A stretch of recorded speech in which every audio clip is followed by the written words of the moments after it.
Hello, I'm Sergeant Major of the Army, Chandler. And I'm Sergeant Major Anbiya. We know that those of you viewing this are good soldiers. We know that if we tell you something, you're going to listen. And we really want you to hear what we're telling you in this program, because we didn't take time out of our schedules and yours to talk to you about something unimportant.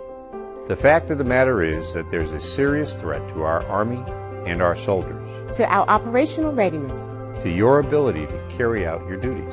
and to everything this Army is about at its core, its values. Your actions to deal with this problem are taken seriously by Army senior leaders. Because morally, operationally, and pragmatically, the Army cannot afford for this problem to continue. What if we told you that nearly 2 in 1,000 soldiers encounter this problem in theater, and nearly 3 out of 1,000 out of theater? Then what if we told you that an estimated 5 in 1,000 soldiers encounter this problem but never report it? Which means that 10 out of 1,000 soldiers will encounter this problem while serving in the United States Army. And what is the problem? Sexual assault and the hostile living and work environment of sexual harassment that can serve as the foundation to facilitate it. We have no doubt that sexual harassment and assault resonate with you as a serious matter. But maybe 10 sexual assault cases per 1,000 soldiers doesn't seem such a terribly high figure. So let's look at it a different way. Let's say that your unit is deployed in theater. You began your deployment with 100 soldiers in your unit. According to statistics, 1 out of that 100 will encounter a sexual assault. And who committed it? Most likely another soldier in your unit. Which means that now 2 of your 100 soldiers are no longer operationally ready. Not only that, but you have to evac the victim to a medical base within 4 hours. And that victim should be accompanied by a victim's advocate. So now you're down 3 people. You've lost 3% of your unit just to 1 sexual assault. And that's not counting other costs, such as the helicopter and pilot you had to pull away from other assignments to evac the victim and VA to a medical treatment facility. It doesn't count the time you had to spend working through a terrible occurrence, nor the time your commanding officers had to spend dealing with this issue. And it's not counting the fact that CID will have to investigate the issue in the middle of the deployment. And it doesn't take into account the devastating trauma this type of event has upon the victim, a fellow soldier who was supposed to be able to trust fellow comrades in combat. The reality is that when we add it all up, sexual assault cost the Army $400 million over 5 years. We consider those resources well spent. But in a more perfect world, we would all prefer to see no need for that expenditure. And we would rather see those resources go to things like body armor and reinforced vehicles. Why is sexual assault so costly?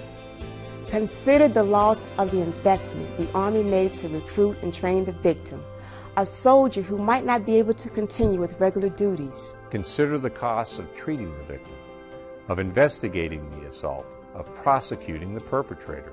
That perpetrator, or in some cases perpetrators, also represent an investment of Army time and resources. Again, the Army first and foremost cares about the well-being of all its soldiers and wants them to receive the best care possible, regardless of the cost. But sexual assault hurts our soldiers, hurts our operational readiness, and it consumes manpower, time, and financial resources. Now you may be thinking that shedding more light on this problem is exactly what you don't want to do. You may also be thinking that given all of the hassles involved in dealing with a sexual assault, it would be best if one were never to cross your desk. But that's exactly the kind of thinking we can't afford anymore. The Army knows that sexual assaults occur. As we said, close to 1% of soldiers will suffer a sexual assault of some kind. We know it's happening, and we know the costs. Therefore, the last thing we want is to see 0 reports from your command. On the contrary, in the short term, we're hoping to see an increase in reporting. The more we can increase reporting, the more we can help those soldiers who suffer a sexual assault. Not only that, visible reports tell the Army you are actively aware of this issue and are handling it in ways that advance the Army's overall mission and values. We want leaders who tackle these kinds of issues head-on, issues that undermine our operational readiness, our values, and the warrior ethos. And we want leaders who recognize that an army divided amongst itself is a less effective army. Attention to the problem must begin with Army culture, with the environment in which soldiers exist on a day-to-day basis. An environment in which small indiscretions are tolerated is an environment that sends the signal that more serious offenses will be overlooked. Differential treatment of soldiers of different gender by people in command, seemingly harmless jokes, comments about fellow soldiers' body parts, all of these create an environment where more serious harassment can take root and where the boundaries of appropriate behavior can too easily be crossed. But the Army cannot and will not tolerate an environment where sexual harassment and assault exist. In terms of our Army values and our mission readiness, sexual harassment and assault undermine our collective integrity. Unfortunately, some of the most apparent consequences of sexual assault, such as its cost, aren't the most insidious. Sexual assault takes even deeper tolls on our Army. Consider the ripple effects. One soldier in your command has assaulted another soldier in command, allegedly. Think about the impact on unit cohesion. Soldiers are going to take sides about who was right and who was wrong, about who might have heard what, said what, did what. A soldier who has suffered a trauma at the hands of a fellow soldier might face being ostracized by other soldiers under your command for telling on a battle buddy. That victim might be best served by transfer, but it's the battle buddy who committed the assault, who violated our values and our code of ethics, who attacked a fellow soldier, who violated an Army brother or sister. Regardless of who was directly involved, the impact on unit cohesion is of greatest concern.